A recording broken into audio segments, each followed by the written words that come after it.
వారారా, దేవుని ప్రజలారా, దేవుని పిల్లలారా, మీ అందరికీ ప్రభువైన యేసుక్రీస్తు వారి పరిశుద్ధ నామంలో నా హృదయపూర్వకంగా నిండు మనసుతో వందనాలు సమర్పిస్తున్నా. మీ అందరు కూడా మంచి ఆయుష్ ఆరోగ్యాలతో వర్ధిల్లాలని, మీ కుటుంబములన్నీ కూడా బాగుండాలని మీ అందరి కోసం ప్రతిరోజు కూడా మేము ప్రార్థన చేస్తున్నాం. అదేవిధంగా మీ అందరి ప్రార్థన వలన, దేవుని దయ వలన దేవుడు నాకు మరొక అవకాశాన్ని అనుగ్రహించిన దాన్ని బట్టి దేవునికి కృతజ్ఞతాస్తుతులు సమర్పిస్తూ మీ అందరికీ మరోసారి నా హృదయపూర్వకంగా నిండు మనసుతో వందనాలు సమర్పిస్తున్నా. ఈరోజు అనగా 2026వ సంవత్సరము జూన్ నెల 21వ తారీఖు ఆదివారంలో మనం ఉన్నాం. ఈరోజు ఆదివారం కనుక మరి సమయంలో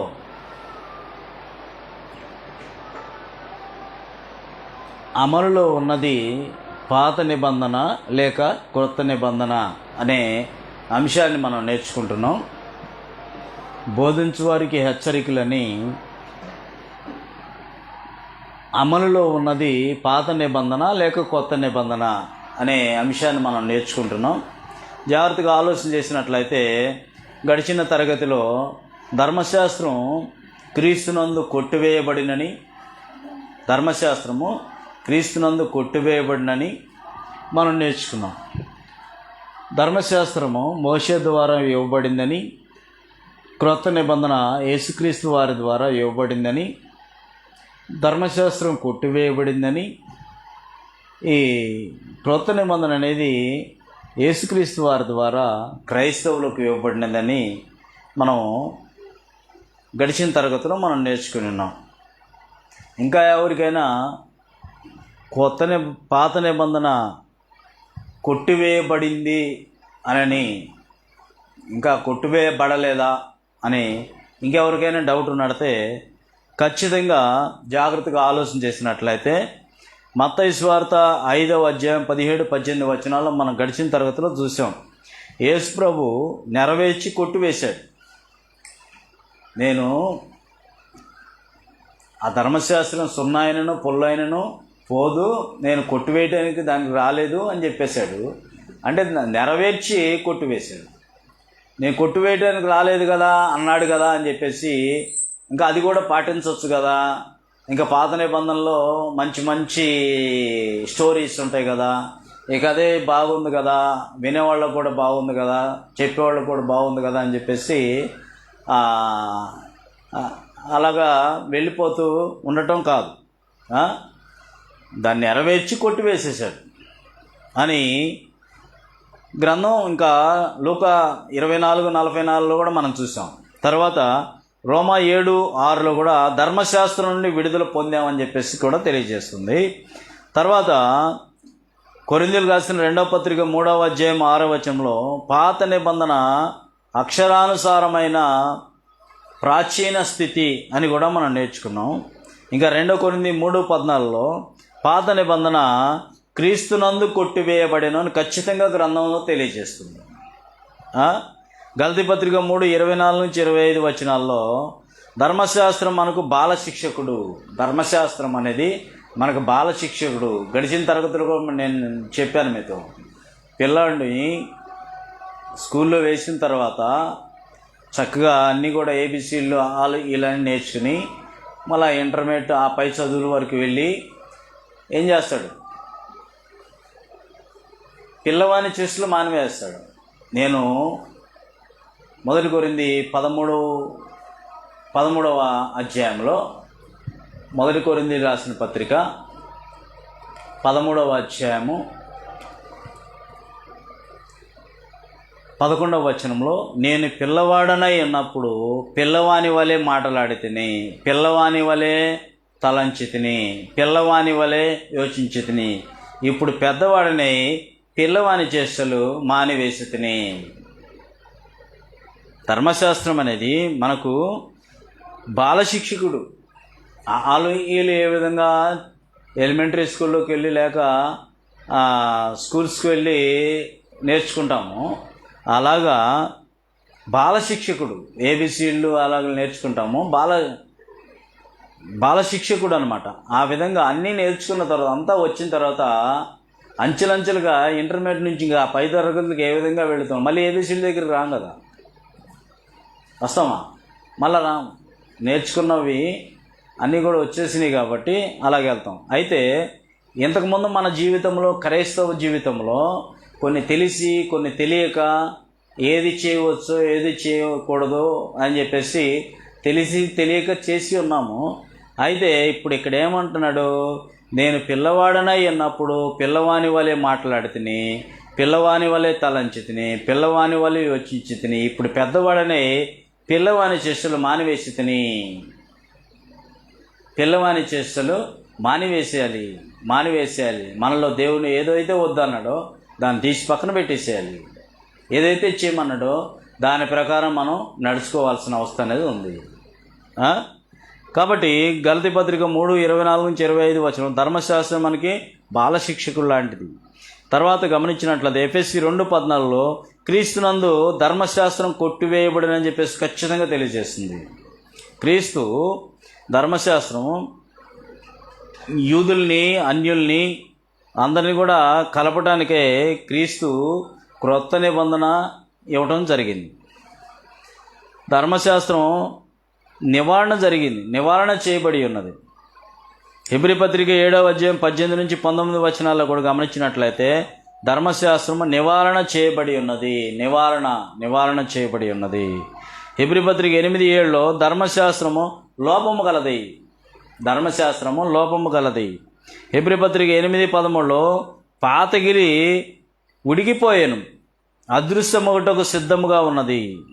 హెబ్రీ పత్రిక 10:1 ధర్మశాస్త్రం ఛాయ నిజ స్వరూపం కాదు. హెబ్రీ పత్రిక 10:9 పాత నిబంధన కొట్టివేసి ఉన్నాడు. రోమపత్రిక 10:4 క్రీస్తు ధర్మశాస్త్రం నాకు సమాప్తి అయి ఉన్నాడు. అన్ని సున్నైనా పొల్లైనా తప్పిపోదు కదా అని చెప్పేసి యేసుప్రభు వారు ఏ విధంగా అయితే చెప్పాడో దాన్ని కొట్టివేయటానికి నేను రాలేదు అన్నాడని కొట్టివేయలేదు అనుకోకూడదు. కొట్టివేయటానికి నేను రాలేదు అన్నాడు కదా అని చెప్పేసి అది కూడా అమల్లో ఉందని అనుకోకూడదు. వాస్తవానికి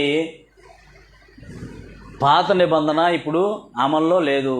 ఇప్పుడు క్రొత్త నిబంధన క్రీస్తు ద్వారా క్రైస్తవులకు ఇవ్వబడినది. దాని ప్రకారమే మనం వెళ్ళాలి.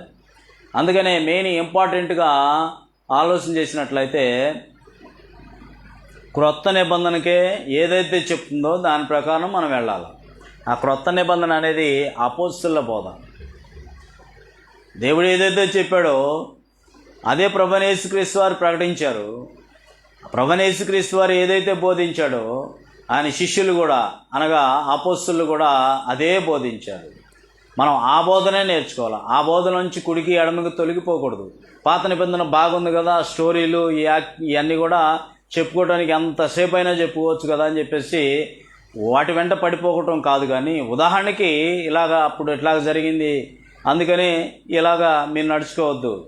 మత్తయి సువార్తలో చాలా ఉదాహరణలు ప్రభువైన యేసుక్రీస్తు వారు మనకి చెప్పాడు. ఏమని చెప్పాడు, మీరు అన్యుల వలె మీరు ప్రార్థన చేయొద్దు అన్నాడు. ఎక్కువసేపు ప్రార్థన చేస్తే వింటాడని చెప్పేసి 6:7 మరియు మీరు ప్రార్థన చేయనప్పుడు అన్ని జనుల వలె వ్యర్థమైన మాటలు వచింపవద్దు, విస్తరించి మాట్లాడటం వలన తమ మనవి వినబడని వారు తలంచుతున్నారు. మీరు వారి వలె ఉండొద్దు. మీరు మీ తండ్రిని అడుగుకు మునిపే మీకు అక్కరగా ఉన్నవేవో ఆయన మీకు తెలియను. నీ మాట అవునంటే అవును, కాదంటే కాదని ఉండవలను. వీటికి మించినది దృష్టి నుంచి పుట్టినది. శాస్త్రుల నీతి కంటే పరిశీలన నీతి కంటే నీ నీతి అధికం కాని ఎడలా మీరు పరలోక రాజ్యంలో ప్రవేశింపరని దానికి దీనికి వ్యత్యాసం చూపుతూ ప్రభువైన యేసుక్రీస్తు వారు చాలా చక్కగా ఉపమానాల రీతిలో కూడా అనేక విషయంలో తెలియజేయటం మనం చూస్తాం కదా. కాబట్టి జాగ్రత్తగా ఆలోచన చేసినట్లయితే ధర్మశాస్త్రం వలన నీతిమంతులుగా తీర్చబడు వారెవరో వారు క్రీస్తులో నుండి బొత్తిగా వేరు చేయబడి ఉన్నారు, కృపలో నుండి తొలగిపోయి ఉన్నారని గలతీ 5:4 కూడా మనం చూసాం. కదా. కాబట్టి జాగ్రత్తగా ఆలోచన చేసినట్లయితే ధర్మశాస్త్రం క్రీస్తునందు కొట్టివేయబడెను, ఖచ్చితంగా కొట్టివేయబడెను అని చెప్పేసి నేర్చుకోవాల్సిన అవసరం అనేది ఉంది. ఇశ్రాయేలుకి ఇవ్వబడింది, ఆ ఇశ్రాయేలుకి ఇవ్వబడింది ధర్మశాస్త్రం. 1500 సంవత్సరంలో ఇవ్వబడింది. ఎందుకు ఇవ్వబడిందంటే క్రీస్తును లోకమునకు తెలుపుటకు, మనలను క్రీస్తునొద్దకు నడిపించటానికి, పాపం అంటే ఏంటో తెలుపటానికి. తర్వాత ఎందుకు ధర్మశాస్త్రం కొట్టివేయబడిందంటే సంపూర్ణ సిద్ధి కలగలేదు, లోపము గలది. సంపూర్ణ సిద్ధి కలగలేదని హెబ్రీ 7:18 తెలియజేశాడు. లోపము గలదని హెబ్రీ 8:7 తెలియజేశాడు. ఛాయ మాత్రమే, కేవలము ఛాయ మాత్రమే. కొలసీ 2:16 కూడా తెలియజేశాడు ఛాయ. అయితే కొత్త నిబంధన క్రైస్తవులకు ఇవ్వబడింది. ఇర్మియా గ్రంథంలో జాగ్రత్తగా ఆలోచన చేసినట్లయితే ఇర్మియా గ్రంథము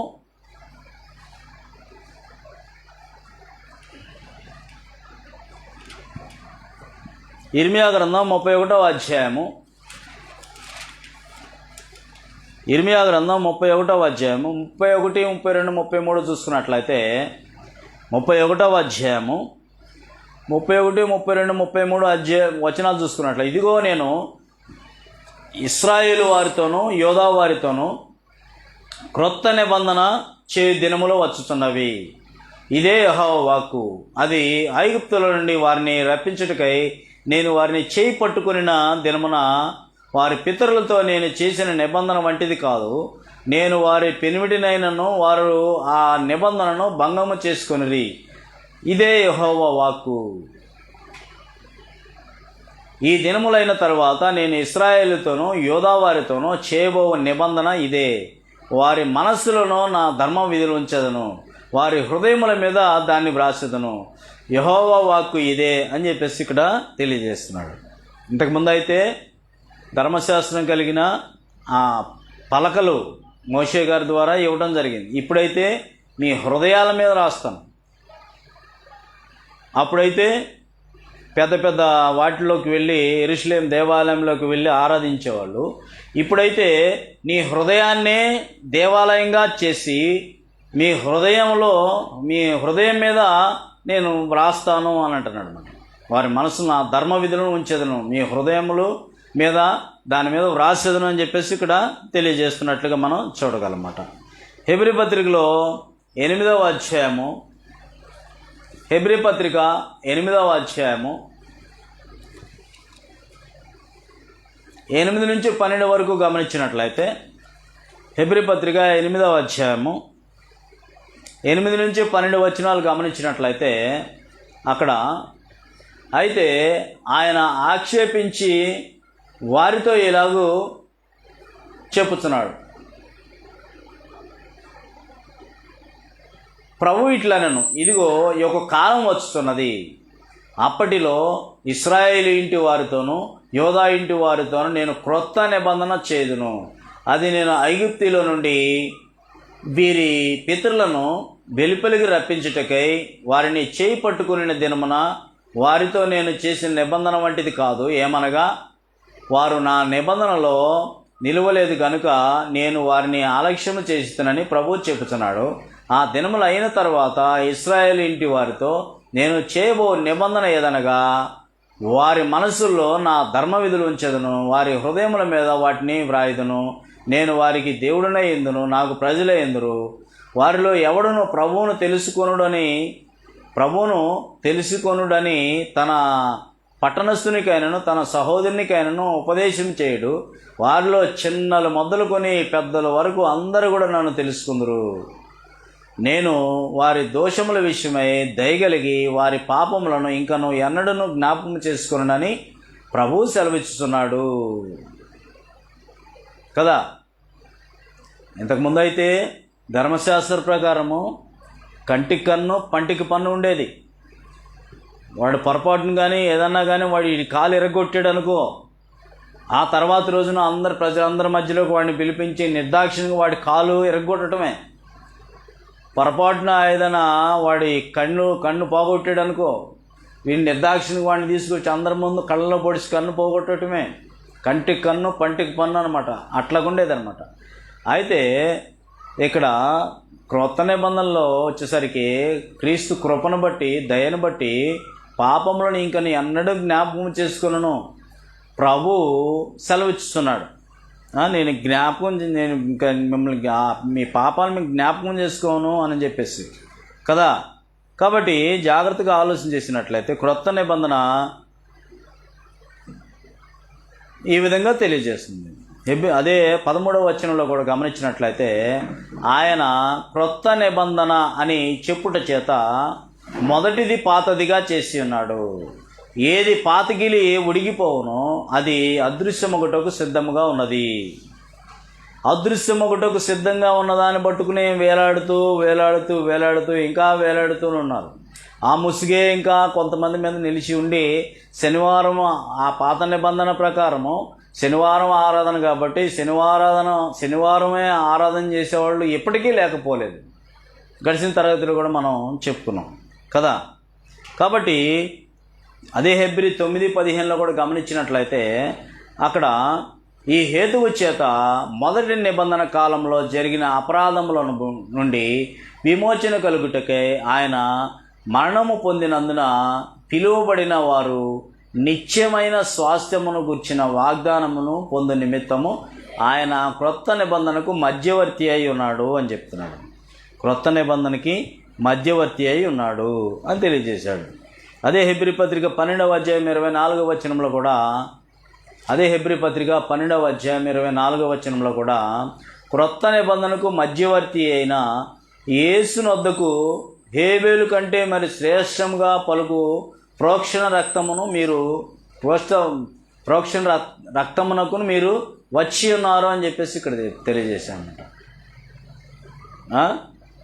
కాబట్టి జాగ్రత్తగా మనం ఆలోచన చేసినట్లయితే మొట్టమొదట అంతిమకాయలో శిష్యులు క్రైస్తవులు అనబడ్డారు.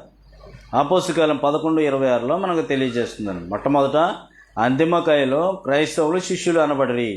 అగ్రిప్ప చెప్పిన మాట గమనించినట్లయితే అపోస్తలకారం 26:28లో అపోస్తలకారంలో 26:28లో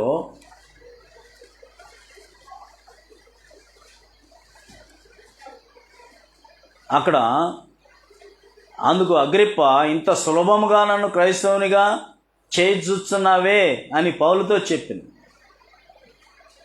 ఇంత సులభముగా. అందుకు పౌలు సులభముగాను దుర్లభముగాను తమరు మాత్రము కాదు, నేడు నా మాట వినువారందరూ ఈ బంధకమును తప్ప నా వలె ఉన్నట్లు దేవుడు అనుగ్రహించును కాక అని చెప్పేశారు అనమాట. వాస్తవానికి మనం క్రైస్తవులు అని చెప్పుకుంటాం, కానీ నిజముగా దాన్ని తెలుసుకుని దాన్ని అంతకుముందు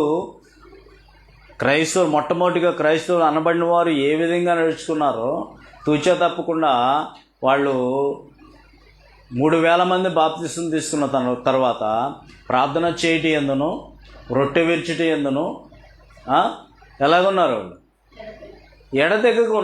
ఎడతెగక అపోస్తలకార్యం 20వ అధ్యాయం 7వ వచనంలో ప్రతి ఆదివారం రొట్టె విరవాలని పౌలు గారు గట్టిగా నొక్కి చెప్పాడు.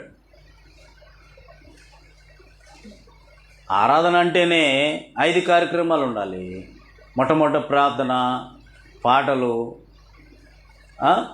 ప్రసంగము, ప్రభురాత్రి భోజనము, కానుకలు, ఈ 5టిని కలిపే ఆరాధన అంటారన్నమాట.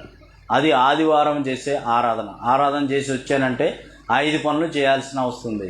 5 పనులు కాకుండా వెళ్ళి వచ్చాము అని అంటే మనల్ని మనం మోసం చేసుకున్నట్లే, లేక మనం మోసపోయినట్లే ఎవరందరూ వారు గమనించాల్సిన అవస్థ అనేది ఉన్నదన్నమాట. కాబట్టి జాగ్రత్తగా ఆలోచన చేసినట్లయితే పాత నిబంధనలోకి అయినట్లయితే ఆ అతి పరిశుద్ధ స్థలానికి సంవత్సరానికి ఒక్కసారికి వెళ్ళేవాళ్ళు. ప్రోక్షించి బయటికి రెండో మనిషి వెళ్ళటానికి వెళ్ళలేదు. ఒకవేళ బాగుండి అంతా కరెక్ట్గా ఉంటేనేమో చేసి వస్తాడు, లేకపోతే తాడు ఒకటి కట్టి వెనకమాల పంపించేవాళ్ళు. ఒకవేళ అతను ఏదైనా అపరాధి అయినట్టయితే చనిపోయేవాడు. చేసిన తప్పు వెంటనే శిక్ష వచ్చేసేది అనమాట, వెనక్కి లాగేసేవాళ్ళు అనమాట. ఆ విధంగా జరిగేది. ఆ పాత నిబంధన ఆరాధన గురించి మనం తెలుసుకోవాలంటే 2 మాటలు చూద్దాం. చూడండి, హెబ్రీ పత్రిక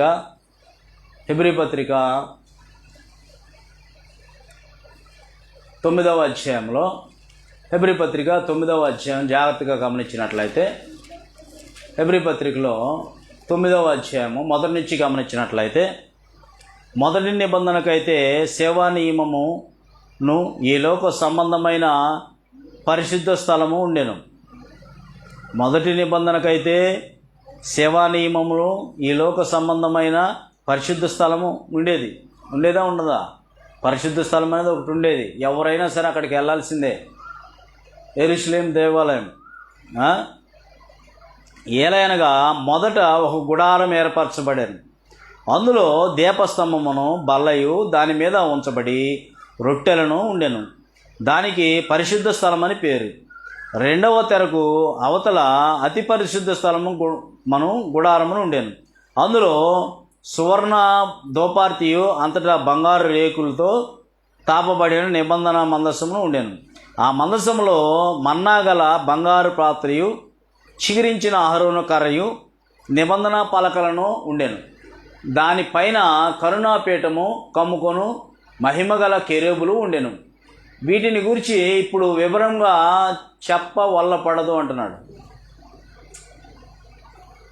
వీటిని గురించి చెప్పవల్లపడదు. ఇలాగ ఏర్పడి ఇలాగ జరిగేది. సంవత్సరానికి ఒక్కసారి మాత్రం ప్రధాన యాజకుడు ఒక్కడే రక్తం చేత పట్టుకుని 2వ గుడారమునకు ప్రవేశించిన ఆ రక్తము తన కొరకు, తన ప్రజలకు అజ్ఞాన కృతముల కొరకు అర్పించబడి అలాగ జరిగే ఆ మొదటి గుడారం ఇంకా నిల్చుండగా అతి పరిశుద్ధ స్థలములో ప్రవేశించే మార్గము బయలుపరచబడలేదు. పరిశుద్ధాత్మ తెలియజేస్తున్నాడు. ఆ గుడారము ప్రస్తుత కాలమునకు ఉపమానముగా ఉన్నది. ఈ ఉపమానార్థమైన బట్టి మనస్సాక్షి విషయమై అపరాధకుని సంపూర్ణ సిద్ధి కలుగజేయలేదు. అసలు ఏది కూడా ఎవరిని కూడా సంపూర్ణ సిద్ధి కలుగజేయలేదు. అర్పణలు బలులు అర్పించబడుతున్నవి. ఇవి దిద్దుబాటు జరుగు కాలము.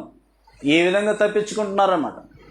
సంవత్సరం మొదలుకుని సంవత్సరం ఆఖరి వరకు ఏదో ఒక పాపం చేస్తున్నారు. సంవత్సరం చివరిలోకి వచ్చేసరికి ఏం చేస్తున్నారు? ఒక పావురాడనో, ఒక గువ్వనో, ఒక గొర్రె పిల్లనో తీసుకెళ్ళేసి బలి ఇచ్చేస్తున్నారు. మళ్ళీ సంవత్సరం మొదటి నుంచి ఇలాగా చేస్తూనే ఉన్నారు. నివారణ కలగల, పూర్తి నివారణ కలగల. ఎవరు కూడా దాని ప్రకారం నీతిమంతుడిగా తీర్చబడాలి. అందుకని రోమా 3:23లో కూడా నీతిమంతుడు లేడు, ఒక్కళ్ళు కూడా లేడని చెప్పేసి తెలియజేశాడనమాట కదా. ఇవి దిద్దుబాటు జరుగు కాలం వచ్చే వరకు విధింపబడి అన్నపానములతో నానా విధములైన భక్ష్యాలతో సంబంధించిన శరీర ఆచారములు మాత్రమై ఉన్నది. అన్నీ కూడా శరీర ఆచారాలు అని చెప్పేసి తెలియజేశాడు ఖచ్చితంగా కదా. కాబట్టి జాగ్రత్తగా ఆలోచన చేసినట్లయితే ఈ విధంగా జరుగుతూ ఉండేది. ఇంకా మీకు ఇంకా క్లియర్గా వివరంగా కావాలంటే మొదటి దినవృత్తాంతముల గ్రంథం 29వ అధ్యాయము, మొదటి దినవృత్తాంతముల గ్రంథం 29వ అధ్యాయము. అప్పట్లో ఆరాధన ఎలాగ జరిగేదో మనం యెరూషలేం దేవాలయంలో చూడొచ్చు అనమాట. మొదటి దినవృత్తాంతముల గ్రంథము 29వ అధ్యాయంలో, మొదటి దినవృత్తాంతముల గ్రంథము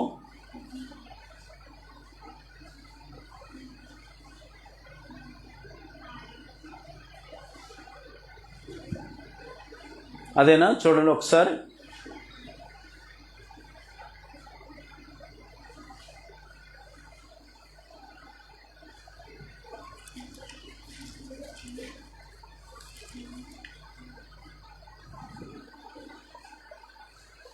క్షమించండి, 2 దినవృత్తాంతముల గ్రంథం 29వ అధ్యాయము, 2వ దినవృత్తాంతముల గ్రంథం 29వ అధ్యాయంలో జాగ్రత్తగా ఆలోచన చేసినట్లయితే 20వ వచనం నుంచి ఉంటుంది, 30వ వచనం వరకు చదువుకున్నట్లయితే అక్కడ మనకు క్లియర్గా తెల్లగా కనపడుతుంది. అప్పుడు రాజైన హిజ్కియా పెందలకడ లేచి పట్టణపు అధికారులను సమకూర్చుకొని యెహోవా మందిరమునకు పోయెను. రాజ్యము కొరకును పరిశుద్ధ స్థలము కొరకును యోధా వారి కొరకును పాప పరిహార్థ బలి చేయుటకై 7 కోడెలను 7 పొట్టేలను 7 గొర్రెపిల్లను 7 మేకపోతులను వారు తెచ్చి ఉంచిరి. కనుక అతడు యెహోవా బలిపీఠం మీద వాటిని అర్పించుడని ఆ అహరోను సంతతి వారు యాజకులు ఆజ్ఞాపించిన పరిచారకులు ఆ కోడెలను వధించినప్పుడు యాజకులు వాటిని రక్తము తీసుకుని బలిపీఠం మీద ప్రోక్షించిరి. ఆ ప్రకారము వారు పొట్టేళ్లు వధించినప్పుడు యాజకులు ఆ రక్తం బలిపీఠం మీద ప్రోక్షించి, వారు గొర్రె పిల్లలను వధించినప్పుడు ఆ రక్తం బలిపీఠం మీద ప్రోక్షించి పాప పరిహార్థ బలిగా రాజు ఎదుటికి సమాజం ఎదుటికి మేకపోతులను తీసుకుని రాగా వారు తమ చేతులను వాటి మీద ఉంచిన తర్వాత యాజకులు వాటిని వధించి ఇశ్రాయేలు అందరూ కూడా దహన బలు పాప పరిహార్థ బలి అర్పింపాలని రాజు ఆజ్ఞాపించినను కనుక ఇశ్రాయేలు అందరూ నిమిత్తము ప్రాయశ్చిత్తము చేయుటకై బలిపీఠం మీద వాటి రక్తం పోసి పాప పరిహార్థ బలి అర్పించిరి. మరియు దావీదునకు దీర్ఘదర్శిని గాదును ప్రవక్త నాతాను చేసిన నిర్ణయం చొప్పున యెహోవా మందిరములో తాళములను స్వరమండలములను సితారాలను వాయించుటకై అతను లేవీలను ఏర్పాటు చేసింది. ఇవి ఏ కాలానికి చెందినవి? ధర్మశాస్త్రంలో ఆ దేవుణ్ణి ఆరాధించాలంటే ఇవన్నీ కూడా తాళాలు, ఇవన్నీ కూడా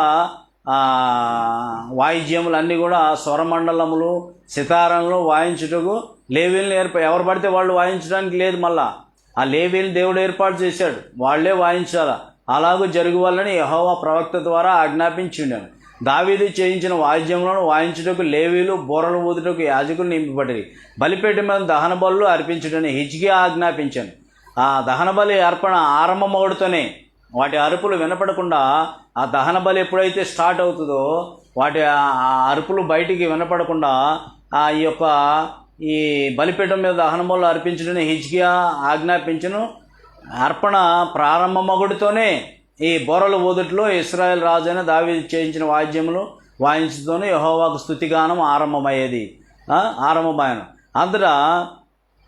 అంతసేపున సర్వ సమాజము ఆరాధించుండు, గాయకులు పాడుచుండు, బొరలు ఊదువారు నాదము చేచుండిరి. దహన బలులు అర్పణ అర్పించే వరకు ఇదంతయు దహన బలి అర్పణ సమాప్తమగు వరకు, ఎప్పుడైతే దహన బలులు అయిపోతాయో అప్పటి వరకు ఇదంతా జరుగుతూ ఉండేది.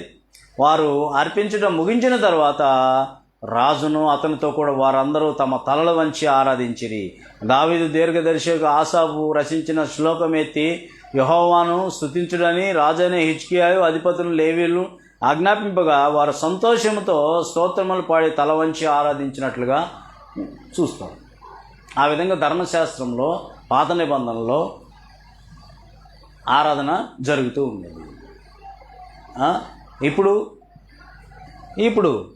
యేసుక్రీస్తు ద్వారా ఇవ్వబడిన క్రొత్త నిబంధన క్రైస్తవులకు ఇవ్వబడింది. అదే ఏమంటాడు క్రొత్త నిబంధనలోకి వచ్చేసరికి 1 కొరింథీయులకు రాసిన పత్రిక 11వ అధ్యాయంలో 1 కొరింథీయులకు రాసిన పత్రిక 11వ అధ్యాయం 23 నుంచి గమనించినట్లయితే, నేను మీకు అప్పగించిన దానిని ప్రభువు వలన పొందితిని. ప్రభు అయిన యేసు తాను అప్పగింపబడిన రాత్రి ఒక రొట్టెను ఎత్తుకుని కృతజ్ఞతాస్తుతులు చెల్లించి దానిని విరిచి, ఇది మీ కోరికైన నా శరీరం నన్ను జ్ఞాపకం చేసుకుంటే దీన్ని చేయడని చెప్పాను. ఆయన జ్ఞాపకం చేసుకోవడానికి చేయమని చెప్పాడు. ఆ ప్రకారమే భోజనం వెంపట ఆ పాత్ర ఎత్తుకొని, ఈ పాత్ర నా రక్తం వల్ల నూతన నిబంధన, మీరు దీనిలో త్రాగునప్పుడల్లా నన్ను జ్ఞాపకం చేసుకుంటే దీన్ని చేయడని చెప్పి. ఇంతకుముందు అయితే ఏం జరిగేది? ఇంతకుముందు అయితే ఏదో ఒకటి గువ్వనో పావురాన్నో మేకపోతనో తీసుకెళ్ళి అక్కడ ఆ రక్తంతో ఇది చేసేవాళ్ళు. మరి ఇప్పుడైతే ప్రభువైన యేసుక్రీస్తు వారి రక్తము ద్వారా మనం పవిత్రులుగా పరిశుద్ధులుగా తీర్చిదిద్ది, మీరు మళ్ళా నేను వచ్చే రెండో రాకల్లో వచ్చేంతవరకు మీరు ఇలాగ చేయండి అని చెప్పేసి తెలియజేశాడు కదా. కాబట్టి ధర్మశాస్త్రానికి లేక పాత నిబంధనకి క్రొత్త నిబంధనకి వ్యత్యాసం ఎలాగుంది? వ్యత్యాసం ఈ విధంగా తెలియజేస్తుంది. కాబట్టి హెబ్రీ పత్రిక 10వ అధ్యాయం 9వ వచనంలో, హెబ్రీ పత్రిక 10వ అధ్యాయము 9వ వచనంలో ఆయన నీ చిత్తము నెరవేర్చుటకు ఇదిగో నేను వచ్చి ఉన్నానని చెప్పుచున్నాను. ఇవన్నీ ధర్మశాస్త్రం చొప్పున అప్పగింపబడుచున్నవి. ఆ రెండవ దానిని స్థిరపరచుటకు మొదటి దానిని కొట్టివేయుచున్నాడు అని ఇక్కడ గ్రంథం మనకి తెలియజేస్తుంది. అదే 8:13 ఇందాక చదువుకున్నాం కదా. 8:13 అదే హెబ్రీ పత్రిక 8:13 ఆయన క్రొత్త నిబంధనని చెప్పుట చేత మొదటిది పాతదిగా చేసి ఉన్నాడు. ఏది పాతగిలిపోవునో అది అదృశ్యమగుటకు సిద్ధంగా ఉన్నదని మనం గ్రహించాల్సిన అవసరం అనేది ఉంది. కాబట్టి జాగ్రత్తగా ఆలోచన చేయాల్సిన అవసరం ఉంది. అదే హెబ్రీ 9:15 ఇందాక చదువుకో, ఈ హేతువు చేత మొదటి నిబంధన కాలంలో జరిగిన అపరాధముల నుండి విమోచన కలుగుటకే ఆయన మరణం పొందినందున పిలువబడిన వారు నిత్యమైన స్వాస్థ్యము గురించి వాగ్దానం పొందు నిమిత్తము ఆయన క్రొత్త నిబంధనకు మధ్యవర్తి అయి ఉన్నాడని ఇక్కడ చూసాం, ఇందాక కూడా మనం చదువుకున్నాం. కాబట్టి భూమిపై ఒక ప్రధాన యాజకుడు లేవి గోత్రికులకు హెబ్రీ 7:11 హెబ్రీ పత్రిక 7వ అధ్యాయం 11వ వచనంలో అక్కడ గమనించినట్లయితే, ఆ లేవీలు యాజకులై ఉండగా ప్రజలు ధర్మశాస్త్రం ఇయ్యబడెను గనుక ఆ యాజకుల వలన సంపూర్ణ సిద్ధి కలిగిన ఎడల అహరోను క్రమంలో చేరిన వాడని చెప్పబడక మెల్కీసెదెకు క్రమము చొప్పున వేరొక యాజకుడు రావాల్సిన అవసరం ఏమి అంటున్నాడు. అర్థమవుతుందా? లేవీలే యాజకులై ఉండగా ధర్మశాస్త్రము ప్రజలకు ధర్మశాస్త్రము ఇవ్వబడాను కనుక ఆ యాజకుల వలన సంపూర్ణ సిద్ధి కలిగిన ఎడల అహరోను క్రమంలో చేరిన వాడని చెప్పబడక మెల్కీసెదెకు క్రమం చొప్పున వేరొక యాజకుడు రావాల్సిన అవసరం ఏమి అని చెప్పేసి ఇక్కడ మనకి గ్రంథం తెలియజేస్తున్నట్లుగా మనం చూడగలం కదా. కాబట్టి యాజకులు 7:23 యాజకులు, అదే హెబ్రీ 7:23 మరియు యాజకులు మరణము పొందుట చేత ఎల్లప్పుడూ సాధ్యము కానందున అనేకులైరి కానీ ఈయన నిరంతరము ఉన్నవాడు. ఎవరో? యేసు ప్రభువారు నిరంతరము ఉన్నవాడు కనుక మార్పు లేని యాజకత్వం కలిగిన వాడాయను. ఇంకెటువంటి మార్పులు చేర్పులు ఇంక చేర్చడానికి లేదు, చేయాల్సిన మార్పులనే చేసేసాడనమాట. ఈయన ద్వారా దేవుని యొద్దకు వచ్చు వారి పక్షమున విజ్ఞాపనం చేయుటకు నిరంతరము జీవించుతున్నాడు కనుక వారిని సంపూర్ణముగా రక్షించుటకు శక్తిమంతుడై ఉన్నాడు. సంపూర్ణంగా రక్షించడానికి శక్తిమంతుడై ఉన్నాడు అని చెప్పేసి ఇక్కడ గ్రంథం మనకి తెలియచేస్తుంది. యోధా గోత్ర యాజకుడు 7:13-14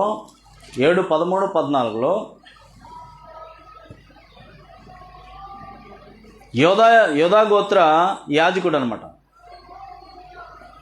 ఎవరిని గురించి ఈ సంగతులు చెప్పబడెనో ఆయన వేరొక గోత్రములో పుట్టాను.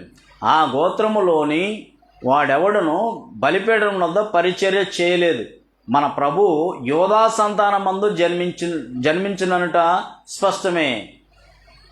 ఆ గోత్రములో యాజకులను గురించి మోషే ఏమీ చెప్పలేదు. మరియు శరీరానుసారంగా నెరవేర్చబడు ఆజ్ఞలను ధర్మశాస్త్రం బట్టి కాక నాశనము లేని జీవమునకున్న శక్తిని బట్టి నియమింపబడిన మెల్కీసెదెకు పోలిన వాడైన వేరొక యాజకుడు వచ్చి ఉన్నాడు. కావున మేము చెప్పిన సంగతులు మరీ విశదముగా ఉన్నవి అని చెప్పేసి ఇక్కడ తెలియజేస్తున్నట్టుగా మనం చూడగలం. కాబట్టి ఈయన ఇంతకుముందు అయితే యాజకులు మార్చబడితే ఉండేవాళ్ళు, చనిపోతూ ఉండేవాళ్ళు. అయితే ఈయన ఎల్లప్పుడూ స్థిరంగా పర్మనెంట్గా ఉండేవాడు అన్నమాట కదా. కాబట్టి మోషే ద్వారా పాత నిబంధన ఇవ్వబడింది, క్రీస్తు ద్వారా క్రొత్త నిబంధన ఇవ్వబడింది. మధ్యవర్తిగా మోషే నిర్గమకాండంలో ఇశ్రాయేల్ అందరినీ కూడా నడిపించాడు. క్రీస్తు ద్వారా గమనించినట్లయితే హెబ్రీ 9:15 ఇందాక చదువుకున్నాము. హెబ్రీ 9:15 తర్వాత 12:24 కూడా మనం చూసాము. కొత్త నిబంధన మధ్యవర్తి అయి ఉన్నాడని చూసాము. తర్వాత గమనించినట్లయితే పాత నిబంధన ఎలాంటిది అంటే బలహీనమైనది. పాత నిబంధన 8:7 బలహీనమైనది అంటాడు. ఎలా అనగా మా మొదటి నిబంధన లోపము లేనిది అయితే రెండవ దానికి అవకాశం ఉన్న నేరదు అని చెప్పేసి ఇక్కడ తెలియజేస్తాడనమాట. కాబట్టి జాగ్రత్తగా ఆలోచన చేసినట్లయితే పాత నిబంధన ఎలాంటిదంటే బలహీనమైనది. క్రొత్త నిబంధన ఎలాంటిదంటే శ్రేష్టమైనది. హెబ్రీ 8:6లో శ్రేష్టమైనది క్రొత్త నిబంధన. బలహీనమైన వాగ్దానంలో హెబ్రీ 8:6 రూపకమైన గుడారమునందు సేవ చేదురు. ఈయన అయితే ఇప్పుడు మరి ఎక్కువైన వాగ్దానం బట్టి నింపబడి మరి ఎక్కువైన నిబంధనకు మధ్యవర్తి అన్నాడు కనుక మరి శ్రేష్టమైన సేవకత్వం పొంది ఉన్నాడు అని చెప్పేసి ఇక్కడ తెలియజేయటం మనం చూస్తాం కదా. తర్వాత గమనించినట్లయితే లోపములు గల బలులు కలది శ్రేష్టమైన వాగ్దానము. హెబ్రీ 8:6 శ్రేష్టమైన వాగ్దానం అన్నమాట ఇది. తర్వాత హెబ్రీ 9:9లో ఆ గుడారము ప్రస్తుత కాలమునకు ఉపమానముగా ఉన్నది. ఈ ఉపమానార్థమును బట్టి మనస్సాక్షి విషయంలో ఆరాధకుని సంపూర్ణ సిద్ధి కలుగజేయలేని అర్పణలో బలులు అర్పింపబడుచున్నవి. ఇవి దిద్దుబాటు జరుగు కాలం వచ్చు వరకు విధింపబడిన అన్నపానములలో నానా విధమైన ప్రక్షాళనతోనూ సంబంధించిన శరీరాచారం మాత్రమై ఉన్నవి అని చెప్పేసి వాటి గురించి చెప్తున్నాడు. కాబట్టి జంతువుల రక్తం పాత నిబంధనలో జంతువుల రక్తం 14 జంతువుల రక్తం ఎలయనగా ఎడ్ల యొక్కయో మేకల యొక్కయో రక్తము పాపములను తీసివేయుట అసాధ్యం అంటున్నాడు.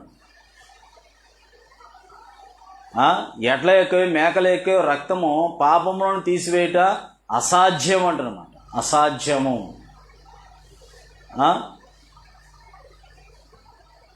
తర్వాత గమనించినట్లయితే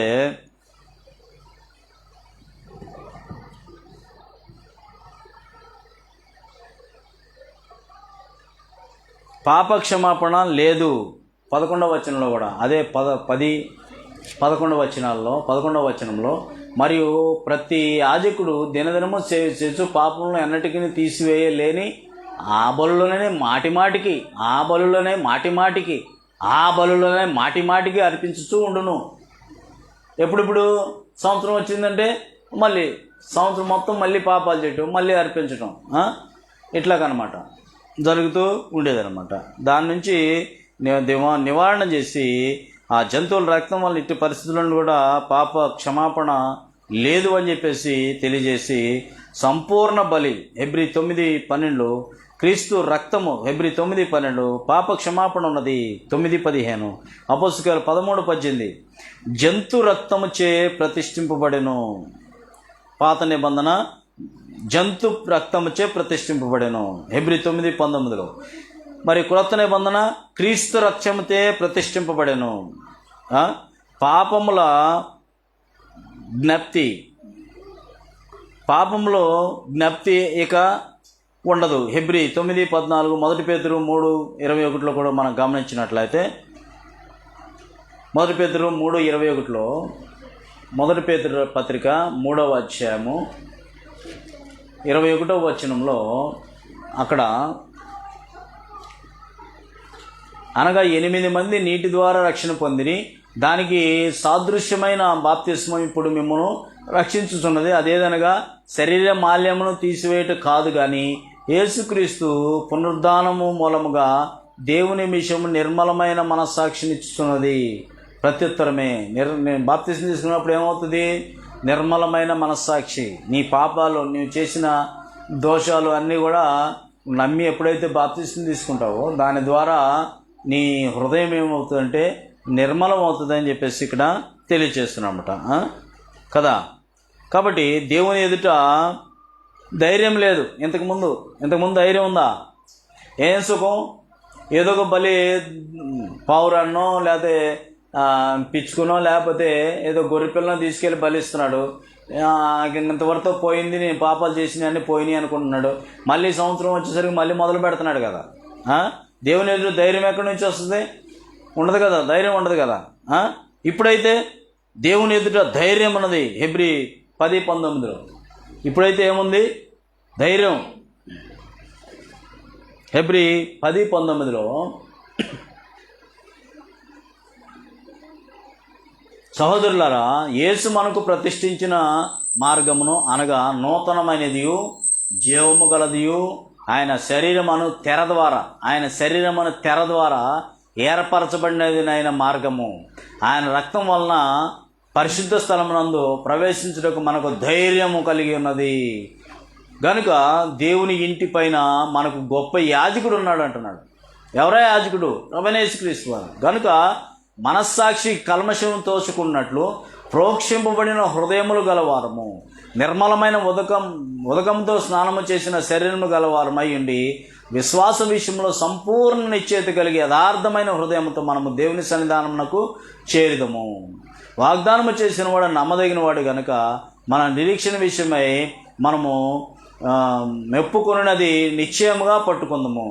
కొందరు మానుకొనుచున్నట్టుగా సమాజముకు కూడటం మానక ఒకరినొకడు హెచ్చరించు, ఆ దినము సమీపించుట మీరు సూచన కొలది మరి ఎక్కువగా అలాగూ చేయొచ్చు. ప్రేమ చూపుటకు, సత్కార్యం చేయటం, ఒకరినొకడు పురికొల్పుకుని వలనని ఆలోచించాలని చెప్పేసి ఇక్కడ గ్రంథం మనకి తెలియజేస్తుంది. తేట తెల్లగా గమనిస్తున్నట్లయితే కదా. అది ఒక్క జనాంగమునకే. మలాకి 4:4లో ఏ జనాంగానికి మలాకి 4:4లో ఆ పాత నిబంధన అనేది ఒక్క జనానికే. 4:4లో ఏముంది అక్కడ? హోరేబు కొండ మీద ఇశ్రాయేల్ అందరి కొరకు నేను నా సేవకుడైన మోషేకు ఆజ్ఞాపించిన ధర్మశాస్త్రమును దాని కట్టలను విధులను జ్ఞాపకం చేసుకునుడి. అంటే ఇదంతా కూడా ఎవరి కోసం అనంటే పాత నిబంధన ఇశ్రాయేల్ కొరకు. మరి ఇప్పుడు క్రొత్త నిబంధన ఎవరి కోసం? ఇంతకుముందు మీరు గమనించారా? ప్రభువైన యేసుక్రీస్తు వారు కూడా మత్తయి, మార్కు, యోహాను సువార్త, ఈ 4 సువార్తలు కూడా ఇంచుమించు ధర్మశాస్త్రం కిందకి వెళ్తాయి జాగ్రత్తగా గమనించినట్లయితే. అయితే అక్కడ ఏమన్నాడు? మొట్టమొదట ఇశ్రాయేలు యొద్దకే వెళ్ళమన్నాడు. 10వ అధ్యాయం మత్తయి సువార్త 10వ అధ్యాయంలో ఇశ్రాయేలు యొద్దకే వెళ్ళి చెదిరిపోయిన గొర్రెల్ని చెప్పండి అని చెప్పేశాడు. అదేవిధంగా ఈ మత్తయి సువార్త 28వ అధ్యాయం 19-20 వచనాలకు వచ్చేసరికి ఆయన చనిపోయి సమాధి చేయబడి తిరిగి లేచిన తర్వాత సర్వజనాంగానికి దేవుని యొక్క ప్రణాళిక ఏంది?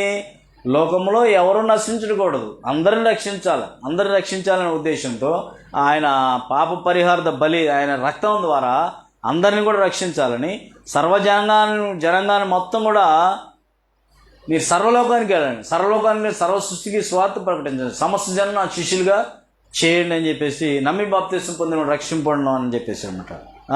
పాత నిబంధన తాత్కాలికమైనది. గలతీ 3:19 తెలియజేశాడు. క్రొత్త నిబంధనకు వచ్చి శాశ్వతమైనది. గలతీ 1:6-9 గమనించినట్లయితే గలతీ పత్రిక 1వ అధ్యాయం 6-9 వచన గమనించి శాశ్వతమైనది. పాత నిబంధన భౌతికమైనది. హెబ్రీ 9:10 భౌతికమైన ఛాయారూపం గలది. మరి కొత్త నిబంధన ఆత్మీయమైనది. యోహాను సువార్త 4:28-24 వరకు చూసుకున్నట్లయితే నిజ ఛాయారూపం అదిగో అట్లాగా ఉంటుంది అని చెప్పేసి ఆ పాత నిబంధన మొత్తం కూడా ఎక్కడికి నడిపించింది? ప్రభువైన యేసుక్రీస్తు వారి దగ్గరకు నడిపించింది. ఛాయారూపం గలది. కానీ నిజ స్వరూపము హెబ్రీ 8:1-15 వచనాల్లో గమనించినట్లయితే మీరు చదవండి. అక్కడ తేట తెల్లగా మనకి వివరణ ఇవ్వటం జరిగింది కదా. నిజ స్వరూపం ఎవరిలో ఉంది? క్రీస్తులో ఉంది. ఉదాహరణకి ఇంకా మీకు తేట తెల్లగా అర్థం కావాలంటే ఒక ఇల్లు కడతాం. ఒక ఇల్లు కట్టిన తర్వాత దానికి స్లాబ్ వేయాలి. స్లాబ్ వేయాలంటే దానికి పోటీలు పెడతారు, చెక్క పెడతారు, లేకపోతే ఏం పెడతారు, వాటిని ఏమంటారు, సదరంగా పెట్టేసి దానిపైన ఇసుక, సిమెంటు, ఐరన్ కలిపి సువ్వలు పెట్టి వాటిపైన స్లాబ్ వేస్తారు. అది ఆ బరువు ఆపడానికి ఏం పెడతారు?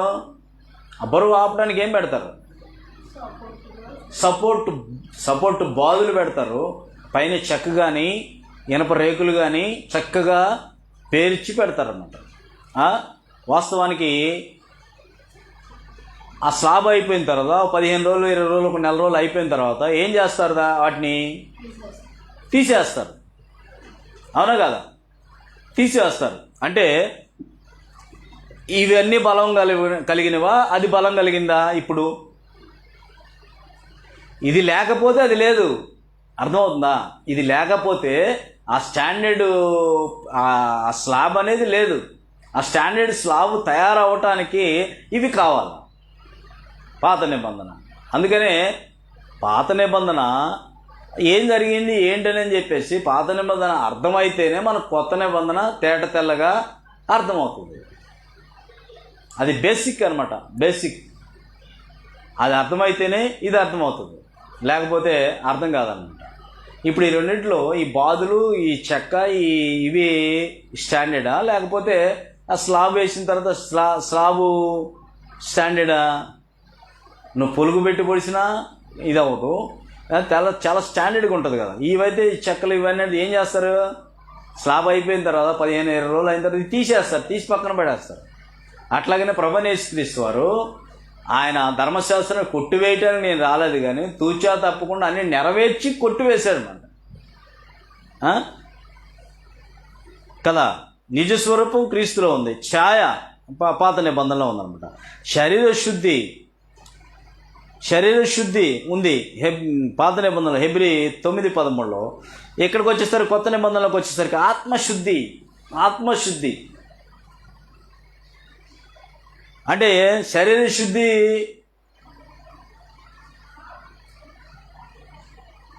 మంచిదా, ఆత్మశుద్ధి మంచిదా? ఆత్మశుద్ధి. హృదయానికి ఎటువంటి కల్మషం అంటకుండా చూసుకోవాలంటే అది పైకి బాగా మంచి వైట్ అండ్ వైట్ వేసి వచ్చి కూర్చుంటే శరీరం శుద్ధే, బట్టలు శుద్ధే, కానీ లోపల హృదయం శుద్ధికి లేకపోతే లేదు కదా. అందుకనే శాస్త్రుల పరిచయాల్ని సున్నము కొట్టిన సమాధుల్లాగా మీరు తలతల్లాడుతున్నారు, కానీ మీ లోపల ఎలాగుంది, దాని లోపల ఎలాగుంటుందో మీ లోపల ఎలాగుందని చెప్తారనమాట కదా. పాత నిబంధనలో ధర్మశాస్త్రము మహిమగలది. 1 కొరింథీ 3:9-10 గమనించినట్లయితే, నేను ముగించబోతున్నాను. 1 కొరింథీ రాసిన పత్రిక 3వ అధ్యాయము. 1 కొరింథీయులకు రాసిన పత్రిక 3వ అధ్యాయము 9-10 వచనాల్లో, 3వ అధ్యాయం 9-10 వచనాల్లో, మేము దేవుని జత పని వారమై ఉన్నాము, మీరు దేవుని వ్యవసాయము, దేవుని గృహమునై ఉన్నారు. దేవుడు నాకు అనుగ్రహించిన కృప చొప్పున నేను నేర్పరిని శిల్పకారుని వలె పునాది వేసితిని, మరి ఒకడు దాని మీద కట్టుచున్నాడు. ప్రతివాడు దాని మీద ఎలాగూ కట్టుచున్నాడో జాగ్రత్తగా చూసుకొనవలెను. వేయబడినది తప్ప మరి ఒక పునాది ఎవడను వేయనేరడు, ఈ పునాది క్రీస్తే అని చెప్పేసి అక్కడ తెలియజేయటం మనం చూస్తాం కదా. అత్యంత మహిమ కలిగినది 3:10లో అత్యంత మహిమ కలది అని చెప్పేసి ఇక్కడ చేస్తారన్నమాట. రాతి మీద చెక్కబడింది ఈ ధర్మశాస్త్రము. ఈ యొక్క పాత నిబంధన కలిగిన పలకలు రాతి మీద చెక్కబడి 1 కొరింథీ 3:7లో. ఇప్పుడు హృదయముల మీద వ్రాయబడింది, మన హృదయాల మీద వ్రాస్తున్నామట. తర్వాత గమనించినట్లయితే అది గతించిపోయింది 1 కొరింథీ 3:11లో. ఇప్పుడు నిలిచి ఉన్నది 2 కొరింథీ 3:11. అది తీసివేయబడను, పాత నిబంధన తీసివేయబడను, హెబ్రీ 10:9. ఇప్పుడు కొత్త నిబంధన స్థిరపరచబడను, హెబ్రీ 10:9. పాత నిబంధన కొట్టివేయబడను, ఎఫెసీ 2:15. పాత నిబంధన కొట్టివేయబడను, క్రొత్త నిబంధన శాశ్వతముగా ఉండును. యోహాను సువార్త 12:48లో ఉంటుంది. యోహాను సువార్త 12:48లో, యోహాను సువార్త 12వ అధ్యాయము 48వ వచనంలో గమనించినట్లయితే అక్కడ, నన్ను నిరాకరించి నా మాటలు అంగీకరింపని వానికి తీర్పు తీర్చువాడొకడు కలడు. నేను చెప్పిన మాటే అంత్యదిన ముందు వానికి తీర్చును. ఏలైనగా నా అంతటి నేనే మాట్లాడలేదు, నేను ఏమనవలనో ఏం మాట్లాడవలనో దాని గురించి నన్ను పంపిన తండ్రియే నాకు ఆజ్ఞ ఇచ్చినాడు. మరియు ఆయన ఆజ్ఞ నిత్య జీవమని నేను ఎరుగుదును కనుక నేను చెప్పు సంగతులు నా తండ్రితో చెప్పిన ప్రకారము నా తండ్రి నాతో చెప్పిన ప్రకారము నేను చెబుతున్నాను అని చెప్పేసి అక్కడ చెప్పేశారన్నమాట. శాశ్వతంగా ఇంకా 11 అదే యోహాను సువార్త 11:25 అందుకు యేసు, నేను పునరుద్ధానమును జీవమును నేనే, నా యందు విశ్వాసం ఉంచువాడు చనిపోయినను బ్రతుకును, బ్రతికి నా యందు విశ్వాసం ఉంచు ప్రతివాడు అన్నిటికీ కూడా చనిపోడు అని కూడా అక్కడ చూస్తాం అన్నమాట. కాబట్టి ఆ పాపంలో నుంచి విడుదల పొందక పాత నిబంధనలో గిలగిల కొట్టుకుంటూ ఇక అక్కడే ఉండేవాళ్ళు. ఇక్కడికి వచ్చేసరికి కొత్త నిబంధనలు ఒక్కసారే అప్పగించబడింది. ప్రభువైన యేసుక్రీస్తు వారు ఒక్కసారే అప్పగింపబడింది. 3 యోధా 3లో ఉంటుంది. తర్వాత పాత నిబంధన తుడిచివేయబడిందని కొలస్సీ 2:14 తెలియజేయబడింది. కొత్త నిబంధనలో స్థిరంగా నిలిచినదని కొలస్సీ 1:23 కూడా తెలియజేయబడింది. ఆ 2 మాటలు ముగించేసుకుని చూడండి. కొలస్సీ 2:14, కొలస్సీ పత్రిక 2వ అధ్యాయము 14వ వచనంలో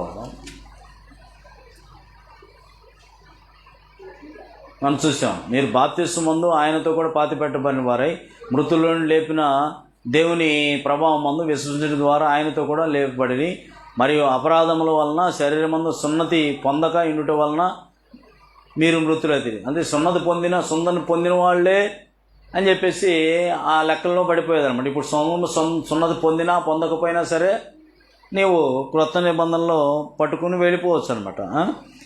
కొలస్సీ 1:23 అదే కొలస్సీ 1:23 పునాది మీద కట్టబడిన వారై స్థిరముగా ఉండి మీరు విన్నట్టు ఆకాశం కింద ఉన్న సమస్త సృష్టికి ప్రకటింపబడినట్టు ఈ స్వార్థ వలన కలుగు నిరీక్షణ నుండి తొలగిపోక విశ్వాసమందు నిలిచి ఉండిన ఎడల ఇది మీకు కలుగును. పౌలును నేను ఈ స్వార్థకు పరిచారకుడనైతేనే అని చెప్పేశాను. కాబట్టి దీనికి వ్యత్యాసాన్ని గమనించాల్సిన వస్తుంది. బోధించు వారికి హెచ్చరికలు అనే సబ్జెక్టులో అమల్లో ఉన్నదేంటి? పాత నిబంధన, కొత్త నిబంధన. పాత నిబంధనలో స్థిరంగా ఉన్నది కాదు, అది నిలిచిపోయింది. అది నివారణ చేయబడింది, కొట్టివేయబడింది. కాబట్టి క్రొత్త నిబంధన యేసుక్రీస్తు వారి ద్వారా క్రైస్తవులు అనబడిన వారికి ఇవ్వబడింది. అది నిత్యము ఉండేది అని చెప్పేసి గ్రంథం తేటతెల్లగా తెలియజేస్తుంది. కాబట్టి మరి అపార్థం చేసుకోకూడదు. ప్రభువైన యేసుక్రీస్తు వారు నేను ధర్మశాస్త్రాన్ని వీటిని కొట్టివేయటానికి రాలేదు, దానిలో సున్నైనా పొల్లైనా తప్పిపోదు అని అన్నాడంటే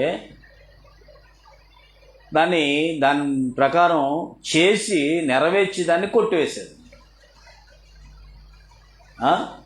అన్నాడు కదా, ఇంకా అది నేను వేయటానికి నేను రాలేదు అన్నాడు కదా, అది కొట్టివేయలేదు కదా అని అనుకోకూడదు.